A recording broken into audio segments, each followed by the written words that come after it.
Hi, I'm Dr. Shenik, consultant dermatologist and hair transplant surgeon. You might have heard many techniques in hair transplantation. बहुत सारे techniques आ चुके हैं hair transplantation में. Micro F U E, bio F U E, sapphire technique, DHI, bio sapphire, ऐसे बहुत सारे techniques है हेयर ट्रांसप्लांटेशन में जो आपको कंफ्यूज कर देती है और डिसाइड नहीं कर पाओगे कि कौन सा टेक्निक कराओ. तो ये वीडियो आपके लिए बहुत इंपॉर्टेंट है. वीडियो ज़रूर देखना लास्ट तक. हेयर ट्रांसप्लांटेशन का टेक्निक एक बेसिक स्टेप्स होता है, उसको FUV एंड FUT, ये दो मेजर टेक्निक्स है.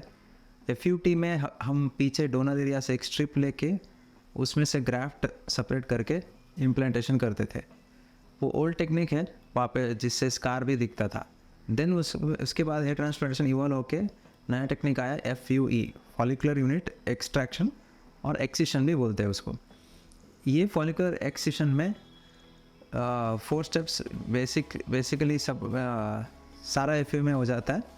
एक है local anaesthesia, extraction, slit making and implantation.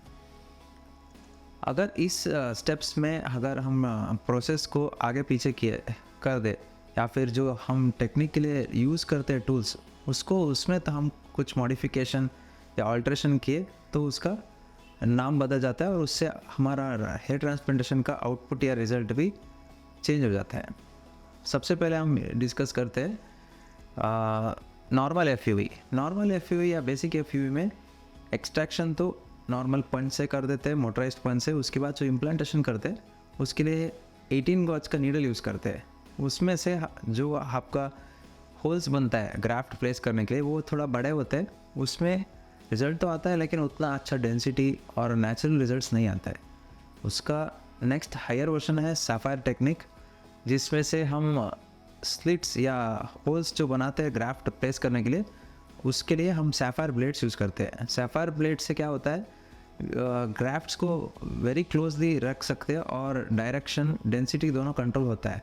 Maximum density और नेचुरल रिजल्ट्स आने के लिए सैफायर टेक्निक बेटर है. और एक आता है उसमें और थोड़ा एडवांसमेंट है bio sapphire. Bio sapphire technique में सारा स्टेप सैफायर टेक्निक का हो रहेगा, प्लस एक्स्ट्रा उसमें ग्रोथ फैक्टर कॉन्सेंट्रेट और प्लेटलेट रिच प्लाज्मा यूज़ करेंगे. जब इम्प्लांटेशन करेंगे तब ग्राफ्ट्स को हम प्लेटलेट रिच प्लाज्मा में डिप करके ग्राफ्ट्स लगाएंगे और जो बचा हुआ PRP है उसको रेसिपिएंट एरिया में इंजेक्ट करते हैं. सो इससे क्या हो जाता है, आपका शेडिंग फेस कम हो जाता है, डेंसिटी और अच्छा आएगा और हेयर ट्रांसप्लांटेशन का लॉन्गिविटी बढ़ जाता है. इससे भी और एडवांस आपको चाहिए तो एक और ट्रीटमेंट होता है DHI टेक्निक.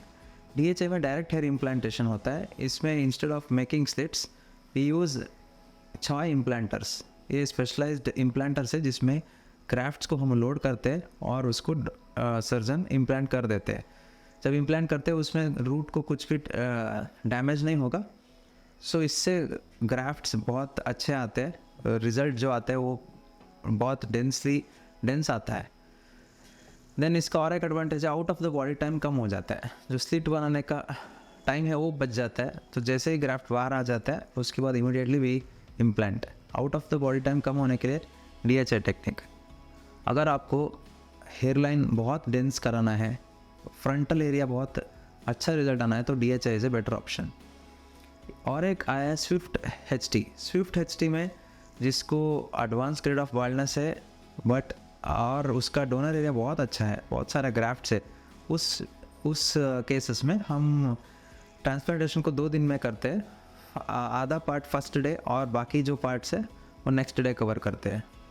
इसमें भी हम एक्सट्रैक्शन से पहले ही स्लिट्स बना देते हैं. पहला स्लिट्स बना के उसके बाद एक्सट्रैक्शन करते हैं, देन ग्राफ्ट को इमीडिएटली वी इम्प्लांट. सो इससे भी out of the body time कम हो जाता है और हेयर ट्रांसप्लांटेशन का लॉन्गिविटी बढ़ जाता है. ग्राफ्ट सर्वाइवेबिलिटी वो भी इम्प्रूव होता है. और एक होता है FUT प्लस FUE. ये जिसको मैक्सिमम ग्राफ्ट की ज़रूरत है, बहुत एडवांस ग्रेड ऑफ बाल्डनेस है. इसमें एक स्ट्रिप भी निकालते हैं FUT के साथ, FUE भी करते हैं, so that graft harvesting we can maximize कर सकते हैं. तो ये सब मल्टीपल टेक्निक्स हुआ जो आपका लेवल ऑफ बाल्डनेस, आपका डोनर एरिया कैसा है, आपको कितना रिजल्ट चाहिए, प्लस आपका कॉस्ट फैक्टर, बजट, ये सब देख के you can consult the doctor and decide आपको कौन सा टेक्निक बेटर है. Thank you for watching this video.